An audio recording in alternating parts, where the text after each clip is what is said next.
Hi, and welcome to our latest Written Reviews. I'm Chris Garlock, Managing Editor, American Go eJournal, and with me, in person, once again, Mr. Michael Redmond, 9 Professional. It's my pleasure to be here. Good to have you back. Just for context, Michael's here in D.C. He's been here for a few days for the grand opening of the National Go Center. We opened it. We had a big movie showing. We had a tournament yesterday. You just came from a nice kids event. Yes. It's been a whirlwind few days. Strongly encourage anybody who either lives anywhere around the D.C. area or Eastern Seaboard or is just visiting the great city of Washington, D.C., free museums, great restaurants, come by the National Go Center. It's pretty cool, right? Yeah, I really liked it. It's a nice area that you have there, and the people working there, the volunteers, are really nice, and it was exciting, the whole thing. And I was impressed by the movie too. Oh, yeah. Yeah, the Google movie about AlphaGo is something that I think everyone should try to look at. We'll keep you posted. It does not have a release date yet, but as soon as we find out, we'll let you know. Probably not about very it. far in the future, right? I don't think so. I think it's going to be out very soon, so we hope so. Now, just a quick note before, I know everybody wants to get to the game. We have a really exciting game for you. This is another one from the vault, the classics. You'll know that our last two games that we've been doing here in person, we were calling the white burgundy series. Yes, we did. That. Had a couple of very nice glasses of white wine, but we're switching a little bit later on. So still a little, as this is Sunday afternoon, we're taping this. We're going to be going to the vintage port. And this is because in the next room is the AGA president, Andy Oken, who's given us this. It has to be decanted, and but we'll get to that in a little bit later on. Meanwhile, yes. You have a game for us. Yes. Well, throughout the Master series, I've been talking about how sometimes the moves that Master, or some people call it AlphaGo still, how Master's moves are in some ways similar to the moves that the Honinbo Dosaku played, and that's more than 300 years ago. In the way it makes sabaki, and how it makes shape, you might say, in an area that is more or less controlled by the opponent. And so the light way it plays is very similar to some things that Dosaku did. And I'm really interested to see that it's sort of echoing that. When, of course, the Dosaku games in the ancient Go, they didn't have such a huge collection of games recorded. So it's just a very small part of the game. So processing the Dosaku games would not be enough to change, in itself, it would not be enough to change what Master does. Right. It would be too small a batch of data. And so how did Master come to resemble Dosaku in these few games so much? That's something that interests me. Cool. And, all right. So I'm going to go into, we have a position on the board already. So I'm just going to dive in. There's this marked move on the 5-5 point in the upper right corner. And the move that white just played, the attachment on the upper side. Now, this combination here, the order of moves can change depending on the position. And that's something that also I find very interesting. In this position, white's trying to make a trade and establish something by splitting the upper side. And so white is playing the attachment to the upper side after making black commit himself. Sometimes white will play the attachment on the upper side first and then play the mark move here on the right at the 5-5 point. It depends. Usually when you really want to concentrate or emphasize one area, or you want to succeed in one area, then if you have to combine the left and the right, if you want to succeed on the right, you play the left first, and then you play on the right. Because when you play on the left first, your opponent is going to answer it aggressively, probably, especially if your opponent has strength in the area. And then you play on the right. It's really going to be difficult for your opponent to play aggressively on both sides. So usually if you play on the left first, you're going to take a loss on the left and gain something on the right. If you play on the right first, you're going to take a loss on the right and gain something on the left. Now, in a previous Dosaku game I showed, people might be able to go back and find it on the channel and also in the SDF files that I published. It was a position where Dosaku wanted to succeed. In this case, it would be on the right. If we're looking at this upper Yeah, I right remember corner, that. yeah. And so the order of moves was different then. It's the same basic idea. It's the same idea of making sabaki. Right. And so it's this combination of two moves is very similar to what Master was doing against the Chinese opening. And so this is going to be published fairly close to a Master game that did, I think it was 22, that did exactly the same. Well, not exactly, of course. We can see that stone at M17, the black stone on the upper side, is not on the same point as it would be if it was the Chinese opening. It's one closer to the corner. Right. But it's a very similar thing that Dosaku did, and Master also did, to make sabaki. And this is a 300-some-year-old game. It's a 300-some. And actually, both players, Master also, but Dosaku also was a master at making sabaki. That is, handling a weak group inside of your opponent's area of strength. So Cool. I'll show how this happened. It's typical of ancient games that the opening is a bit different from nowadays. So there's a lot of historical interest, but people probably won't be thinking of playing this way themselves because it's sort of outdated.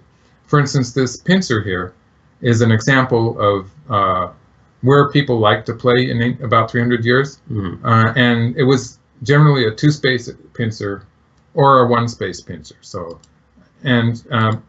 so we see some opening theories slightly different, like this one-space pincer in the lower left, or the two-space. And especially the Yasui school, which was, for a period, it was the strongest school. And there were 4 schools. The whole era started with the Honinbo school, and the first leader of the Honinbo school was the teacher of the warlords who united Japan and made it into a unified country. And there were 3 people, great leaders in that history, and all of them were the student of this first Honinbo. And so he started the whole idea of making these go schools, which were supported by the country. And after him, there was a kind of an era where the Honinbo didn't really have an heir. So there's a blank space there for the Honinbo, in which the Yasui school became the strongest school. And the era of Dosaku, the time of Dosaku, is a time where the Honinbo is about to take back control because Dosaku was such a genius. And so the Yasui family was playing these pincers that I'm showing. And actually, the Honinbo started to change that. They were playing 3-space pincers, so a bit further away. Can I just ask about the 2-space pincer? Because I play a lot of pincers, and I've tried it, but it's considered very loose by today's standards, right? I mean, is it playable these days, do you think? Well, when white does something like this, which is a modern move, you don't see that in ancient Go, and pincers. Now, we're not going to have this kind of thing just with the one corner. Usually in modern Go, you usually have 4 corners occupied before this happens. But if we assume that white has a stone, mark the point. Say white has a stone somewhere around here. Again, a star point is pretty unusual in an ancient game. But if white has a stone in the upper left, then black is going to be under attack. And this final move could, I put it a bit far away. It could be, it could be this pincer. When this happens, black's stone there, the pincer stone, is a bit too close to white's wall on the left. So it's considered better for that stone to be, for instance, somewhere around here.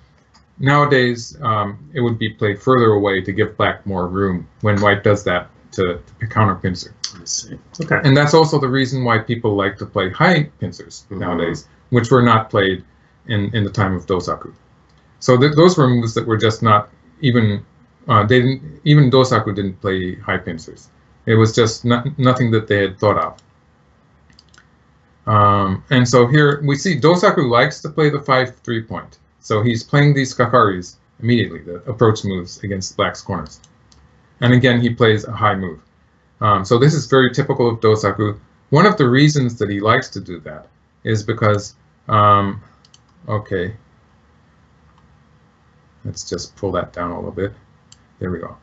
When black plays something like this, pressing here, although it was a move played by other players of that time also, Dosaku was especially good at using this move to force black into a kind of a over-concentrated position. And this is kind of a joseki that actually the player here, Yasui Chitetsu, and Yasui Chitetsu is the black player in this game. And I'm not showing you the game variation, but I'm showing you something that Dosaku and Yasui Chitetsu did a lot. Like it was kind of a joseki between the two of them. And somehow black does all the time. This is not such a one-sided result, but usually Dosaku could make Yasui over-concentrated. And the whole idea of an over-concentrated shape was not, they didn't have it yet. It was sort of invented by Dosaku. So this kind of thing would happen. And so Dosaku, although he was not the only player who pressed from above like this, he was the most skilled in using that. So to get back to the game, I've gone a bit past it. Yeah, here we are. Black probably knows he doesn't want to, well, maybe he knows, maybe he doesn't. But he didn't jump into the corner this time. He played here. This again is a kind of, it's typical of the age. It's making miai of approaching the lower right corner and finishing off that white stone in the lower left corner. So it's a very solid move. And solid, but by modern standards, pretty slow. It would be called slow nowadays. Like locally, black would probably want to play this way, in order to have more quickly hope to kill the white stone. And the whole point is that when black plays here, and now this is interesting because white plays down to the side. Obviously, white could have played here. This shimari is the standard move, and black will play the side point. This is a big point. Since there was no komi in these games, the tendency was that white did not want to simplify the game. And so white is sort of subtly putting pressure on the black position on the lower, in the lower left, threatening to move out with that one stone next. And also, actually, this extension in the middle of the side, it works surprisingly well with this 5-3 point in the lower right corner. It's sort of hard to see as it is, but when black does play a kakari here, white gets to play a pincer. That would be, I have to, yeah, that's good. It's sort of perfect, isn't it? It's the perfect extension on the lower side. And so in this case, the marked stone there is in a very good place. So the whole idea is that when black does come in, white can attack it, and white will be on both sides. Black, if he works at it, he'll be able to live in the corner. But the idea is that white is controlling the sides, and that's something that Dosaku did like to do. And again, there's that lone white stone in the lower left corner, but when it does move out, we can see that the marked stone on the left side that white has played is eventually going to put some pressure on black's lower left corner group. And so getting into a fight like this, since there was no komi, black usually tried to avoid this kind of thing. Not always true of Yasui Chitetsu, because he was a very strong fighter, but generally, yes. So black plays this kakari. And this was a kakari that was played sometimes at that time. And then in modern times, people started to say that it was a bad move. It looks weird. But then people started playing it again because Goseigen sort of liked this move. And so this is a move that at one time it was called old-fashioned and behind the times. Yeah. And now it's seen every so often when black does want to split the side. So this is an interesting point where history is sort of turned around a bit. Well, because it robs white of that perfect extension, right? I mean, if white pincers, it's going to be cramped. And that variation I showed, it's not necessarily bad for black, but it's just what white is trying to do here to complicate the game. Gotcha. And this is relatively simple, and it's very typical of this game. By the way, is a game in which Yasui Chitetsu played very well, and it should have been one of his masterpieces. Only spoiler alert, Dosaku got really tricky towards We're the going to end. see this. Yeah. I think we're going to get all the way. I want to go all the way. I don't know, though. We promised the guys when we did the lecture last night that we we're going to get to the end game, and we didn't get anywhere close to the end game. But hopefully, we'll get there today. There's also the fact that Yasui is very good at attacking. I mean, Chitetsu is. I shouldn't say Yasui because there's zillions of a lot anyway. And so you usually differentiate by the given name type. Well, those are all assumed names anyway. But So we'll call Chitetsu. Chitetsu. Well, they take Yasui, which means that they're a prominent player of the Yasui school. Sure. Otherwise, they have some other name. Right. And it's not the name they were born with. Right. Unless, well, usually.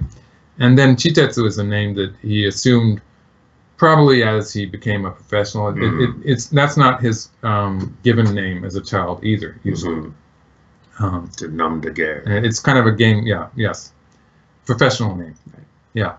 And so black is putting pressure on the white stone on the lower side.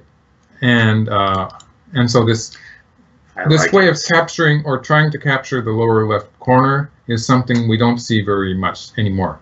But this was just the Yasui style. And when I say the Yasui style, now I'm saying it to mean the whole Yasui family, because this is the way they did it.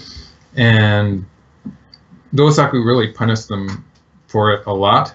But that was also, that was part of the point of being in the school, was you had, this is what you did as a school, right? You had a style. Well, they had a style, and they had, since in that time the schools did not really communicate with each other. They played intentionally. They had their secrets. And so they had their own styles that they knew were supposed to work.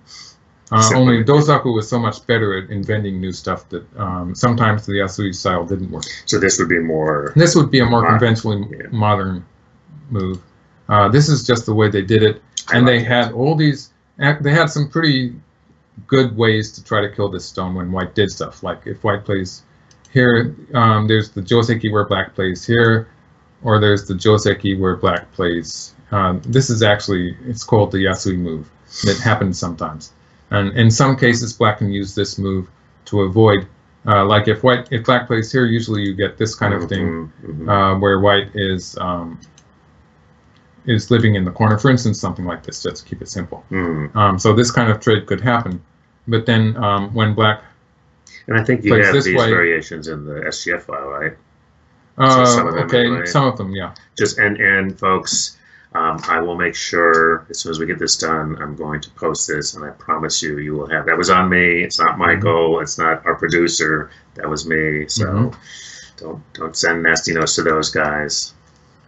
Okay, so at this point, I'll show you the game move. Black extended here. This 3-space extension, from modern eyes, it looks a bit awkward. It's too far. There's an invasion left. It's just sort of a lot of bad aji that black left.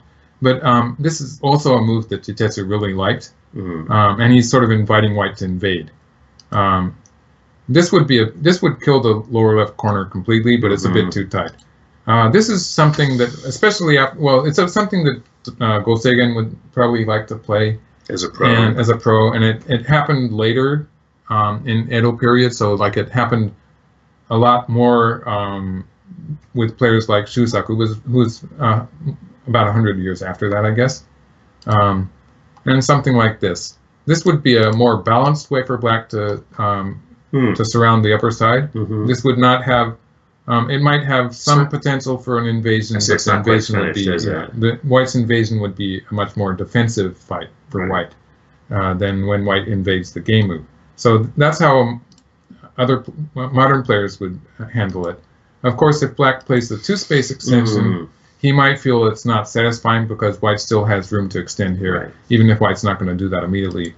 Leaving that extension, a big opening move, would be the reason. He didn't want to do that, so that would be one reason why he plays one extra extension.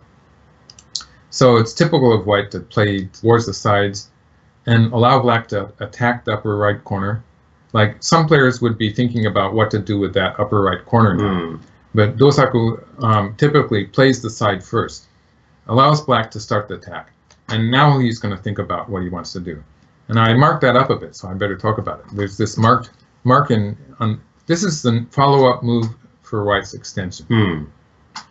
White can play at the marked place to attack black on the lower side and build up a moyo on the right side. So that's one thing that white's looking at. But for the time being, when black plays here, white sort of wants to worry about the upper right area now. It will be big if black gets one more move. Now let's just see what variations I put in. There's this one. This is a move that Dosaku doesn't play very much. And Master doesn't play it at all. So although a lot of pros have played it, I have played it, It's called the Joseki.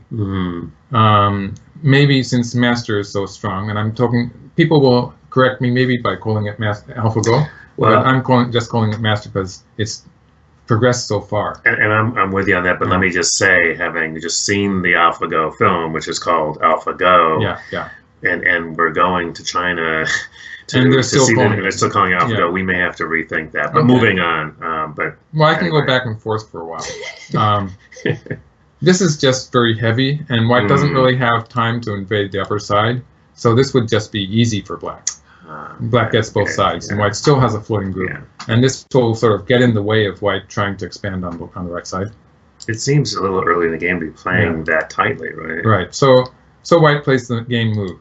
And this is the point where white really has, let's see, I put one more variation, didn't I? White has the choice. This is something that Dosaku has done before. Like this is the second game that I've done a video for, in which Dosaku does something like this. If black plays this move first, if white plays this move first, then black will probably answer this way, and black gets a very good solid shape on the upper side. And so now if white plays here, now black's not going to pick a fight here, and just going to take sente, and that marked exchange there is just very, very bad for white, because black has a living shape on the upper side, and black has a solid territory in the upper side, and a living shape in the upper right, and has sente to play this key point that black's just played in the lower side, lower right area. And so white's wall is not really working, and that marked exchange is really getting in the way of white. It's better not to have it on the board. So that's the explanation of the order of moves that white chose, in playing the marked stone first and then the attachment. Because if white tries to fight, this is not going to be very good for white. It's just, this is sort of the way white would go about it if white did this. But white's losing a lot on the right side and still heavy on the upper side, and still will not have enough time to invade. Invading at this point would lead to a fight that is very, very difficult for white. So it's just not working. And so, okay, I jumped a bit ahead of myself here. By playing the pressing move first, now if black had answered this way, now what? It's a completely different story, because white can build a wall like this. Now A and B are miai. The invasion at A is there. It's a huge difference. The fact that an invasion at A would be very strong attack on black. So maybe black needs to add a stone up on the upper side, but then white would get the point at B, and white's moyo on the right side would be expanding into the center.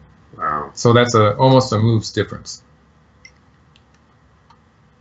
It's a beautiful sequence. So black is fighting strongly here, and now white will play here. If black answers that, now this is actually what I would call this an even result, because black's move at A is really bad locally, so that's a huge loss for black. But again, black will have sente now to move to the lower side, and this is a really very, very important push white down. This is so important that I think that without that marked move that I don't like here, that black A, without that move, I'm saying it's definitely good for black. But even with that move, I would like to play this way with black, because black's moving so quickly. So this is what I would have done. I'd like to say it's what I would have done if I was Chitetsu. Of course, I've seen the game and how it turned out, so I have an advantage there. So going back to the game, white plays the attachment, and as I said, I was just showing you what happens if black plays here. So in the game, black pushes through. This is what they sometimes call the kiai move, like it's taking advantage of white's playing those marked stones, and both of those white stones locally have become very bad. They've been punished. You feel, And so what is white getting? White is getting to split the upper side. But how is white going to do it? Now, this is where Dosaku gets really fancy. It's where Dosaku shows his strength, because I think a normal player would just play here. This doesn't really do very much. So Dosaku really likes to make his stones work very hard. He makes them very efficient. And so that's showing in this move. This is a move that really, it sort of sticks in my memory as a special move that Dosaku made. because if black plays away, this is just a random move that black might play to strengthen the upper side. White next has this move, which is really, it's big because it makes a living shape for white, and it takes away a lot of black's territory, and black is going to end with Gote by protecting here. And so it's like white's getting a lot with forcing moves here. So this would be good for white. Yeah. And so that's the reason that black wants to answer this exchange. Like so, white plays here, black answered it. Now what does this move? It allows white to play a bit more loosely towards the center, because white doesn't need that connection there to put pressure on the one black stone. The question is, what happens if black comes between here? Now the white stone on the second line there is working very well, because if black plays at A, white will be able to use that as a hanging connection, or kaketsugi, to cut at K18. I didn't put the moves in, I thought it would be evident at this point. Yeah. So this is going to be a disaster for black. Black will be taking 2 or 3 stones more on the upper side, but the left part of the upper side is just a disaster zone. Like the black has already invested a lot of stones to make an upper right territory. He doesn't really need to expand it by something like 5 points. Right. He can't play like this. And so black plays here. This is actually a very good way to settle the black stones. There are potentially weak, so black plays an attaching move to make shape. Obviously, the upper left corner white territory is solid enough that black can afford to make it even more solid. That's the way you make sabaki when you're. So it's an example of professional play by Chitetsu also. One of the things I like about this game is it's not really very one-sided. In fact, throughout the game, Chitetsu is playing very well.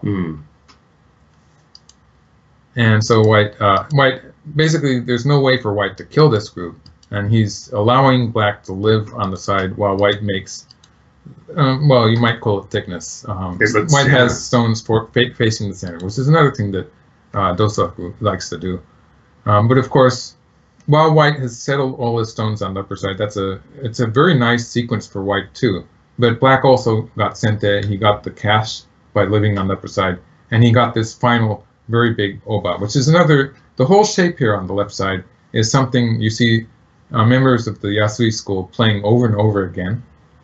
And there's still ways to punish it. Like there's several ways that white can jump into this black, well, it's not really a territory yet, but those don't happen in this game actually, but I think I talked about it in the SDF file later, so I'll wait for that. Oh, look, there's a moyo. And here we see white is building up the left or the right side. Yeah. The upper side black group is alive. Black has territory in the upper right. Black has something that is beginning to look like territory in the lower left, but it's not 100% yet. And white has a moyo on the right side. This is just about all white has. This is a turning point in the game, actually. Yeah, I want to just go back to this move just for 1 second, just for folks like me, right? Which is, so this is a great white wall here. I get that, right?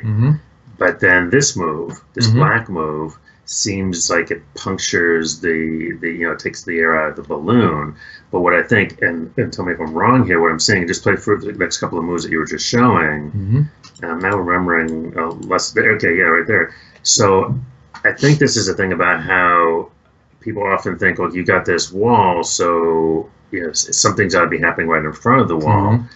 But that's not necessarily the case, right? It actually, can you talk just it's always true of Go that you have a lot of big points just lying around all over the board. You have a lot of big points. Oh, you mean big points? That are potential points that you want to play at. Right. And so this move that black played here is, pro-plated. Obviously, it's big. It's by far the biggest point on the board. Right. And it is perfect because it does stop white from making a big moyo. Right, because of white, And so up to this point, the left side was really big.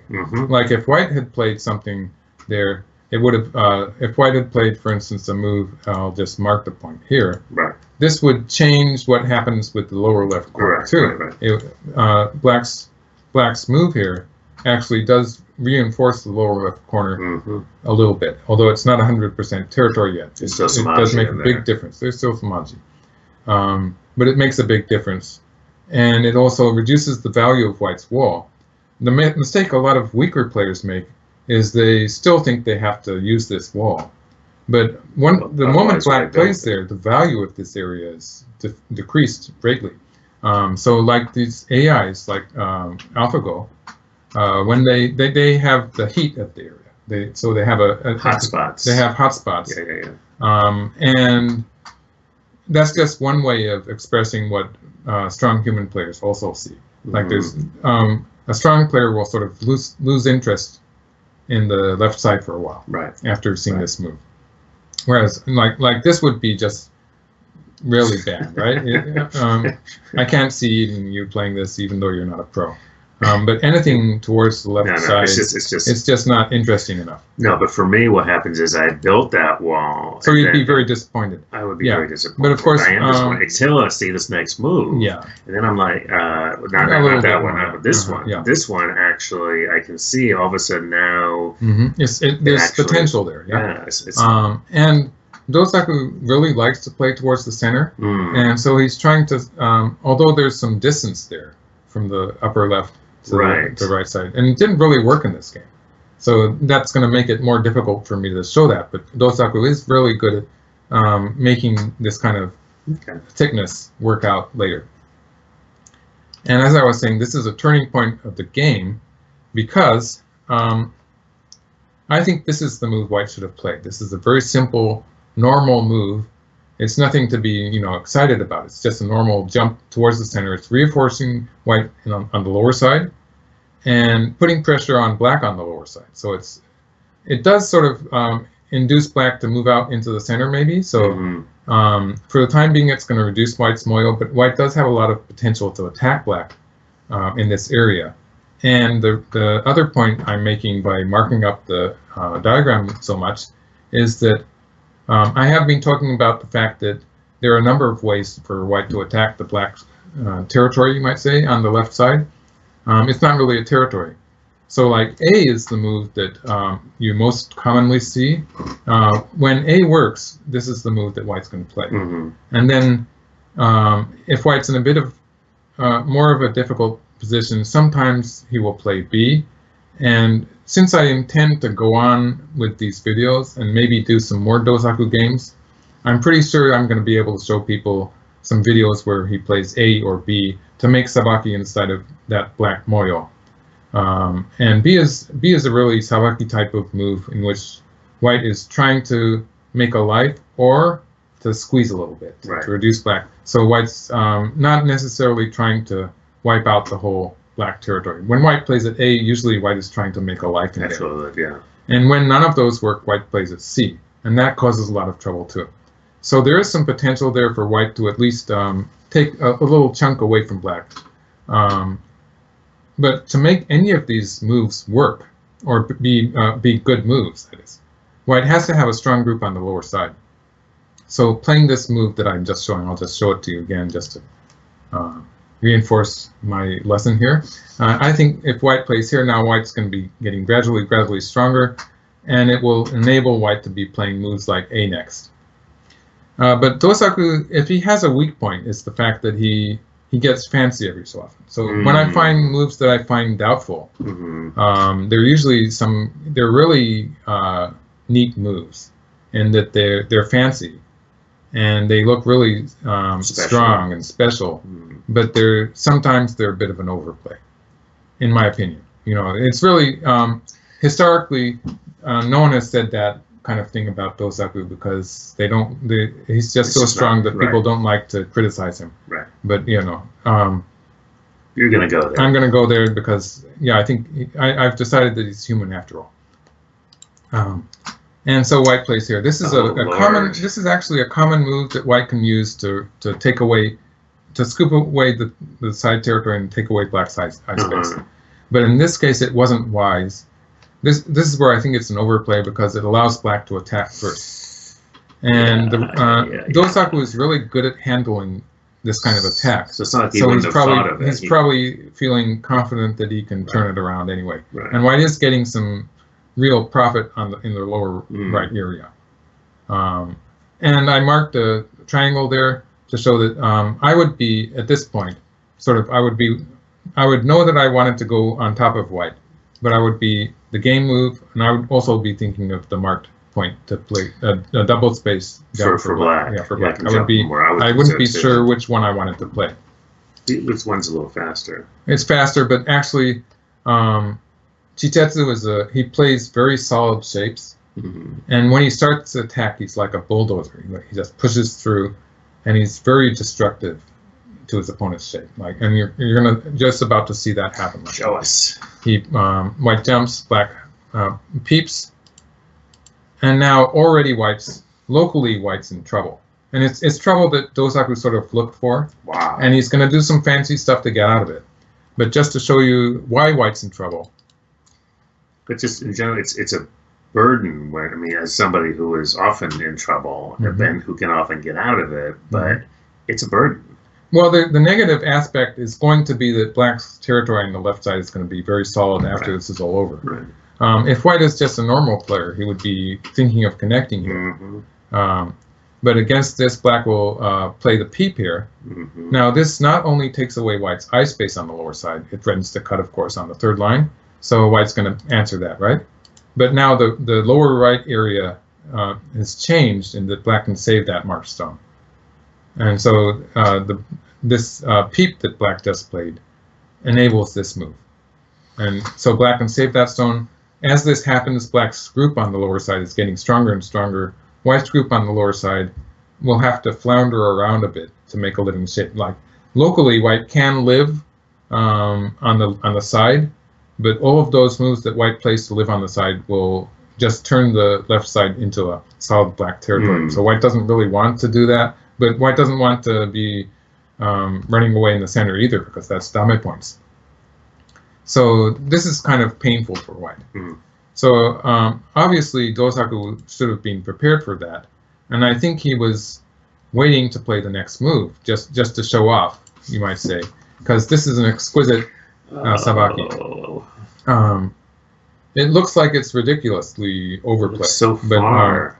But the idea is if black plays here, black's not going to be that submissive. If black plays there, white's going to have enough room to live. Like white could just play something like white could connect. Even if white connects, the extra eye space is going to make it easier for white to live. White could play something like this, just to move out while living. Or even if white was just very, very super careful and played here, white would already have a living shape on the lower side. So white's gaining a lot. In this case, white can afford to. Black's territory on the left is decreased a lot, so white can afford to allow him to take that territory. So obviously, black's going to counter with this move, right? And now white plays the peep here. So this was what Dosaku was trying to do. Dagger to the heart. White does lose the territory. Black gets the territory on the left side, but this has reduced the power of black pushing through on the fourth line. So it gives Dosaku some breathing space to play this kosumi and finish off the lower right area. So now the lower right area is going to be a white territory. So that's what he wanted to do. And he has reduced the value of black's play at A. But again, black plays very solidly and thickly. And we can see that Chitetsu is building a very thick position here. Towards the center, the left side, all of those moves, I showed you a few moves back, I showed you an A and a B and a C. And the C was the last resort, sort of. Even C is gone now. So there's nothing that white can be thinking of playing. C was C9, yeah. I'll just mark it. I was talking about a move around so here. Even that's not going to...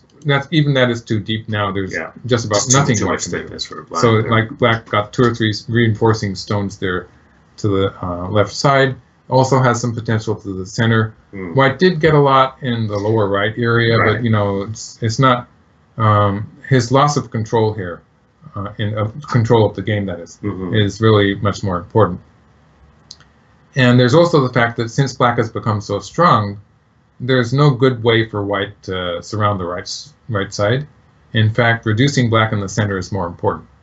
So at this point, the game is looking pretty good for Chitetsu. It's not so good for Dosaku plays here. So white's trying to increase his territory on the right side, but the real object of this stone is to reduce the center.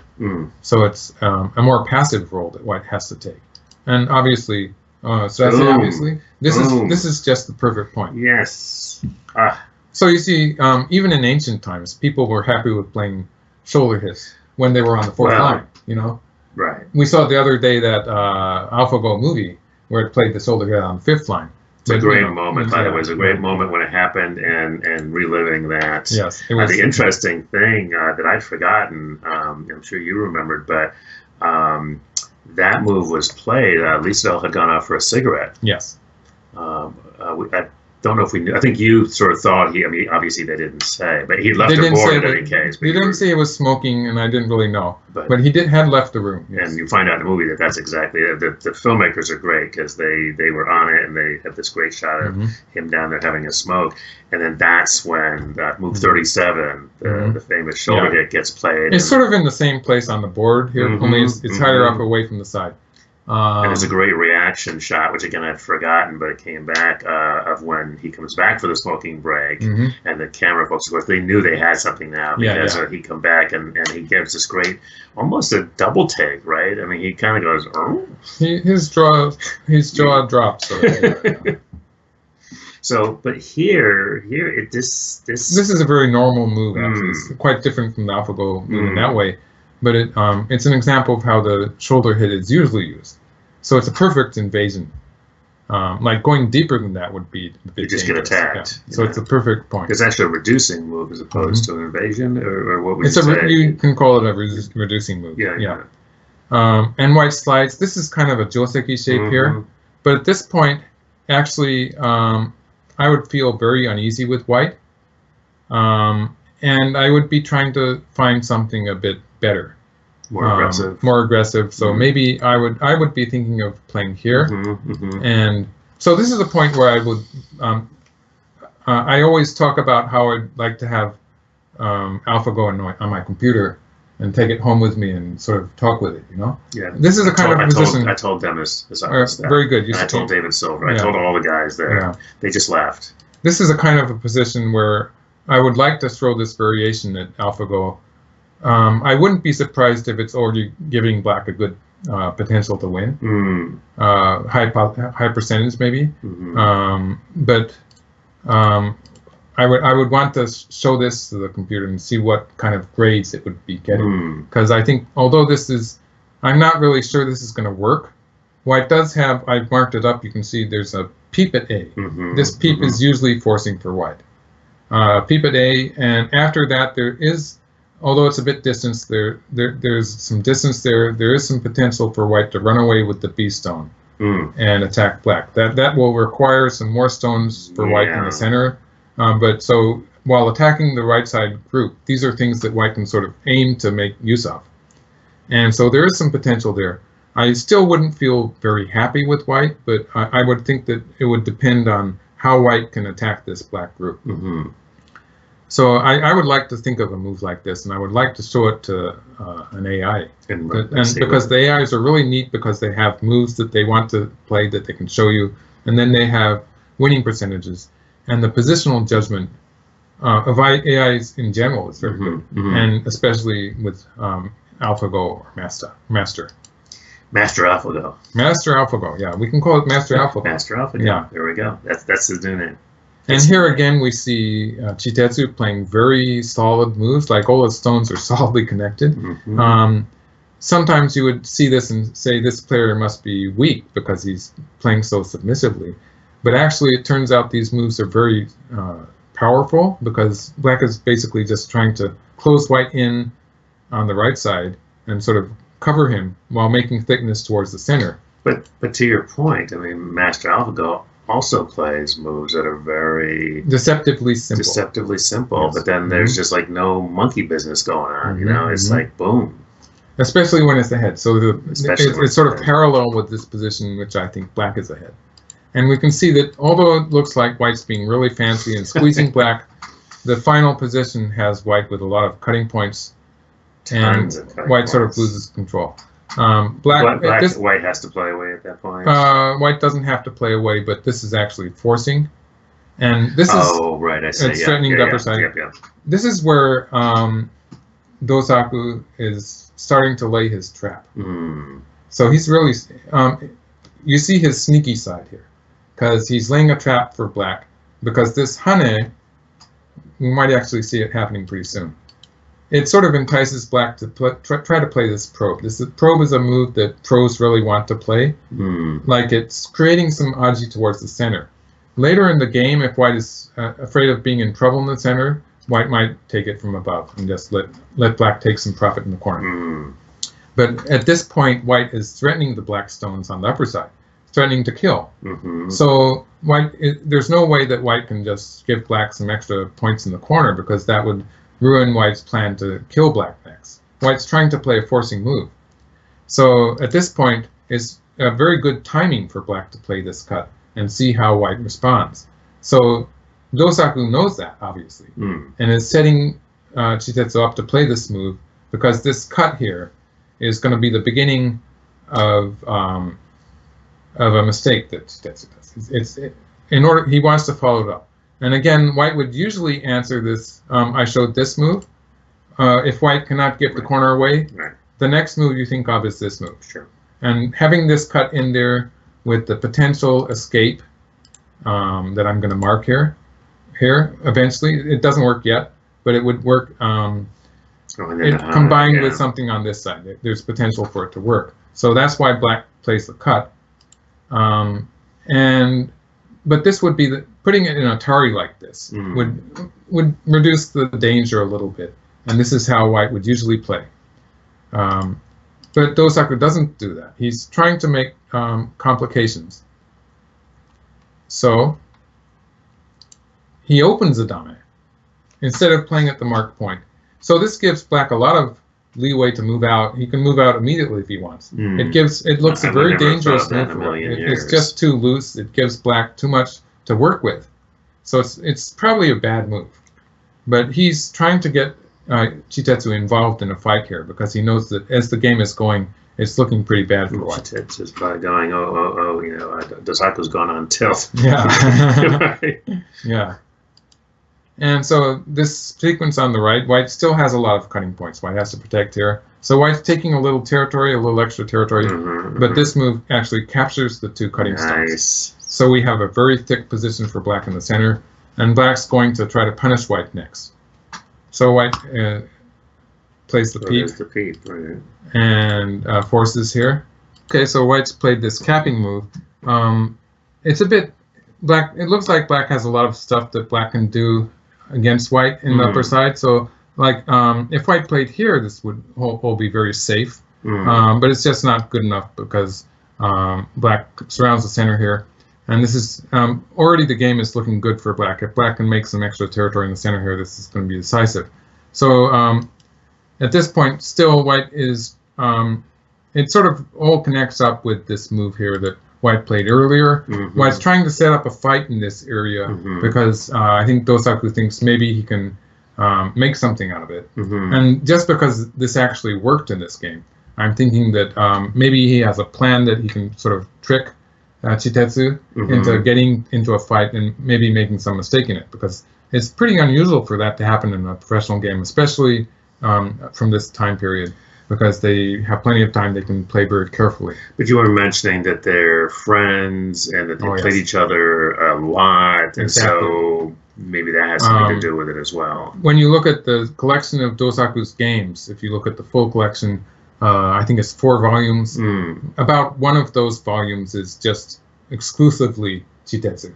So they played a lot when they were young players, and so they were not playing just the official like castle games and stuff like that. They were playing casual games too. I get the impression, just looking at the games they played, maybe they were friends even, and that could happen between the schools. Or at least, at the very least, they knew each other's game very well. Just a quick question. I wondered this. So how did a game record come to be, right? I mean, so obviously the castle games are recorded. The castle games are recorded. Often someone would be playing, you might say, at a sponsor's house. That would be the modern way to say it. There would be lords or people of with money or power who would be supporting Go, and they would sort of sponsor a game or just invite the players to their house to have a game. So those games would be recorded, and maybe by the amateur player watching, actually. And Then games played at the school, if they were considered relatively important, would be recorded by the players later. And like the more modern you get, the more the players start taking records of their games. The problem is that I think that sometimes they were supposed to be secret. And they were not, the game records were supposed to be secret, especially when they were games played within the school. They were trying out various things that they didn't want the other schools to see. Right. And they were not allowed to publish. There were some things they're not allowed to publish, and some people got into serious trouble because they published stuff that the school leader was not allowing them to publish. Authorized. It was not authorized. So that gets in when, you know, it's probably a mistake to start me on history because I'll go on, but yeah, there's a lot of episodes where someone publishes something it's not. And so in this game, I think the case would be, I'm sorry, I forget if this particular game was a castle game or not. So it could, since they sort of grew up at the same pace, so they were rivals for a while. Although, of course, they started out with Chitetsu being the white player. He was considered the stronger player at first. Then they were playing even. I think it took them. There's a written record of how many games they played each other. Eventually, maybe it was Chitetsu with black, or he might have even gone finally to 2 stones. Wow. But there's this written record of many more games than they even have game records of. So that's what I was thinking. In this case, since there were such rivals and they were playing a lot of games with each other, there's also a potential that the games would be just recorded by the players because they were both realizing that they were learning from playing each other. Let's take a look because it gets pretty. The trap has been set, and Chitetsu is about to step into it. Right. White has a very thin shape here, and the top. Honestly, yeah, on the top. So this move should actually, black's attack here, should be actually fairly devastating. The marked stone on the left does have an extra liberty, so black has a lot of potential to move out there. White's upper side group is not completely alive. Even White's corner group in the upper left is not completely alive. So there's a lot of bad stuff that could happen to White, and it looks like it's a dangerous fight for White. But of course, the game position as a whole is already bad for White. So White's trying to create some confusion here, and just because it worked, and because the two players obviously have played a lot of games with each other, I wonder sort of if it was all Dosaku's plan to start this thing, and he had a feeling that maybe this was the kind of position where Chitetsu might get a bit careless, because that's apparently what happened. So let's go to see how it happened. At this point, the game is just looking very difficult for White, because this is actually a brilliant move. Kosumi like this is usually a shape that you would not consider. It's sort of, it almost looks like it could be bad shape. But the follow-up move, if White plays on the left, is that black can squeeze in the center. So the whole point of black's Kosumi, the diagonal move there, is to set up this squeeze here. White can save the stones, so it's just a squeeze. But of course, White's whole upper side group is not alive yet. White will be able to live, but White has to scramble for a life. Then the marked stone there on the left, well, in the center area, that stone's not really connected to the upper left corner. And so it's just going to be one trouble after another for White if White plays this way. So this would be a lost game for White, and it's not what Dosaku's going to do. White plays here. This gets rid of that squeeze. It's a good shape move. But of course, in return, black gets to capture this one stone. So it's still looking good for black. If White can make a life in the upper left corner, but then of course black will still have the offensive towards the center of the board. So actually this is where White, I'd love to see what kind of body language he was using, because this is where it looks like it's just desperate for White. But actually I think he was setting a trap, because at this point it looks like, just casually looking at it, it looks like black can win whatever he does. That's my, I mean, he's, yes. But actually there's only one correct answer. If black had played here, I think black would have won the game. So I'll just go into this variation. Show folks how that works. Black cuts off the cornerstones. That means that White will have to protect the 2 stones here by connecting on the 3rd line. And some players would be wondering, isn't this going to be a ko? I'm just going to avoid the ko because it's simpler, and it works for black. Again, black at this point, black would be. Some players would be looking at some aji in the center. Can't black do something here? Black can, but it's not necessarily. It might be on white, so I'm going to ignore that possibility. Black just goes after the corner, and can win by one move. And one move is good enough, right? It's game over. That's a huge profit. Like it's something like 16 points increase in black's territory in the upper left corner. And it was a white's territory, so it's more than 20 points gain. White has gotten some thickness towards the center, but doesn't really have enough room to make it work. So this would be a win for black. Yeah. And this is how he should have played. And it's very unusual to see a mistake like this in a game of that time, because they were not playing with clocks. Right. And so it's not like it was time pressure. It wasn't time pressure. In modern Go, sometimes you see mistakes because of time pressure, but it wasn't a factor here. But why doesn't this work? This looks like too. it works. It looks like it's going to work. Yeah. Like if you just have white, you usually expect white to play a semi. 3 liberties. Actually, black would throw in first with this move, but just never mind the order here. Oops. Black wins by 3 to 2 liberties. 3 to 2, yeah. So it's a very easy semi. Straightforward, yeah. This is something that players of this, well, even any pro just about, would not really have to read. It's something that's just sort of hardwired. It's so simple. So what's the problem? So this move here. Oh. This connection here is the move that. Oh, so instead of reducing a liberty, creates an eye. Now playing on the first line there, this is extending white's liberties. Mm-hmm. It's extending white's liberties, and you would think that when white does this, black should be able to easily escape in the center. Black has this forcing move here. So the left side, just looking at it, you might think the left side is okay also, but actually that's not the story.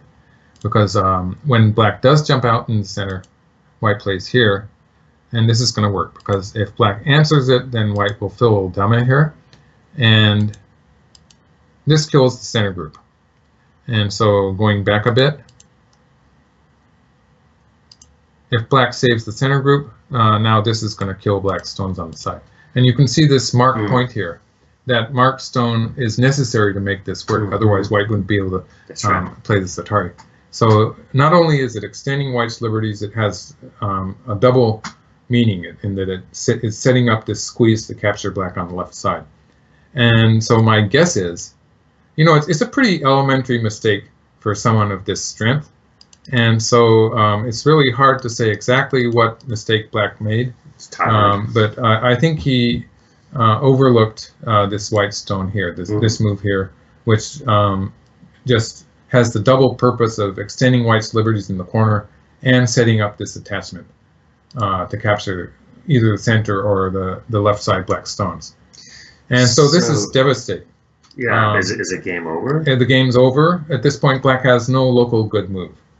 And so obviously he must be very upset. And that sort of shows in the way he plays away like this. He has no way to solve this problem. Wow. And now white could just play something on the right side. There'd be no change. But instead, Dosaku plays here. Again, I sort of see a parallel to Master. I was going to ask the exact question. Because most players would just continue on the right side, and black's already in trouble on the left side now. So white can take the right side too. And just win all of the fights without losing anything. Yeah. But actually, this move, although white's going to take a huge punch on the right side now, black's going to get a lot of profit there. This really simplifies the game, and it strengthens white in the center fight, which we will see. I'm going to go through the moves now. I'm not going to stop. Black gets this extra profit on the right side. But after all that loss that black has had on the left side, black's profited on the right side, but the left side is such a disaster that that's not going to be good enough. And because white has control in the center, white will not have any weak groups now. Like the upper side white group is going to be strong. It's getting stronger as they fight. And black's sort of being pushed around the center. The lower side black group that it used to be thickness towards the center, it's become a liability now, and so black is just sort of desperately trying to keep everything together, and white manages to now he's in Dame's Mari, so white gets the keystones also. So So it's just a very sad story for black. They keep on playing. Wow. A little trade here, but yeah, white's getting a lot on every side. So actually, the game was it's a bit unusual for this to have a player resign actually, because they were so strong that usually the games are relatively close. But at this point, black resigned, so it's a bit unusual. That went south so quickly. And it's such a pity because he was playing such a good game. Yeah. It could have been one of Chitetsu's masterpieces, I think, because he played a solid opening. The opening is not best from modern viewpoint, sure, but of the time he was playing his own style, and then he was playing these slow-looking moves that were actually very, very powerful. And that's his trademark. Really. He plays very powerful moves that don't really look flashy, but can work very well as an attacking move. And that happened on the lower side, and it happened on the right side. And in the final fight, he got a bit careless. I mean, it's one. I mean, you just showed it's one move. It's amazing. And I was just thinking, they say the masterpiece often you want a little slight imperfection. The problem is, it was fatal. Yeah, right. There's no room for. So I sort of had. So I had more than one interest in this game because I started out showing you a similarity to the way Master handles the Chinese opening. And the way that Dosaku was handling these pincers that his opponent did. It's very similar there. But also, I was showing you, Chitetsu is a player I sort of admire, so I was showing you a good game played by Chitetsu, and also how his style is so solid and powerful, and also how sometimes players of Dosaku's, like he was so strong that to have that kind of a winning record, he has to have some games where he should have lost, where he manages to win the game by inducing some kind of a mistake. And there's that kind of ability that is not usual. It's also like it's almost like he's sort of mind reading his opponent and figuring out how his opponent might make a mistake. And so it's something that I wanted to show it by showing this game. Well, an amazing game, and for those of you out there that have been asking for more Michael, I hope this will fill the bill, and appreciate the extra Redmond reviews. It's really good. I think we're going to knock off a couple of more Master AlphaGo reviews now. So as soon as possible. Yes. Yeah. So thank you, Michael. Thank you. Thank you all for watching, and just a reminder, if you're in the DC area, come on by with the new National Go Center. It's on Wisconsin Avenue. Check the website. They're still working out the hours because it's all volunteers, but we're definitely going to be looking to have a lot of really cool things happening there. And thank you for coming all the way from Japan. I thought it was to visit me, but well, there were other things on the list too. Yeah, but no, he came all the way to help open the National Go Center. Mr. Don from the Neon Keen was there with his lovely wife, and it was just a really special time, and we really appreciate that.